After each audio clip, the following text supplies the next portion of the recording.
High বন্ধুরা, আসসালামু আলাইকুম। আজকে আমি বানাবো বেগুন পাতুরি। তো চলো এবার আমি শুরু করি। প্রথমে আমি দুটো বেগুন নিয়ে নিয়েছি। বেগুনটা আমি বটিতে লম্বা করে কেটে নিয়েছি। আপনারা চাইলে ছুরিতেও কাটতে পারেন।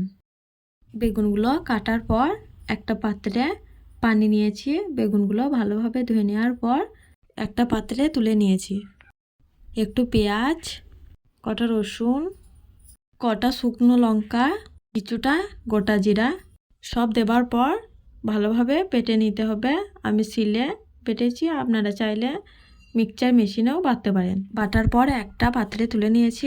একটু লবণ, একটু হলুদ গুঁড়ো, একটু সরিষার তেল সব দেবার পর ভালোভাবে মাখিয়ে নিয়েছি। এরপর বেগুনগুলোর ওপর মশলাগুলো ভালোভাবে মাখিয়ে নিতে হবে। দেখো আমার মাখানো হয়ে গেছে। একটা কলা পাতার ওপরে বেগুনটা রেখে একটা কাঁচা লঙ্কা, একটু সরিষার তেল দিয়ে পাতাটা এইভাবে ভালো করে মুড়ে দড়ি বেঁধে দিতে হবে। কড়াইয়ে একটু সরিষার তেল দিয়ে এইভাবে আমি দিয়ে দিচ্ছি। তারপর ভালো করে ঢাকা দিয়ে দিয়েছি। 10 মিনিট পর ঢাকাটা খুলে একবার উল্টিয়ে নিয়েছি। কিছুক্ষণ ভালোভাবে নাড়াচাড়া করে একটা পাত্রে তুলে নিয়েছি। কলা পাতাটা খুলে নিলাম। তারপর গরম গরম ভাতের সাথে পরিবেশন করুন, দারুণ লাগবে।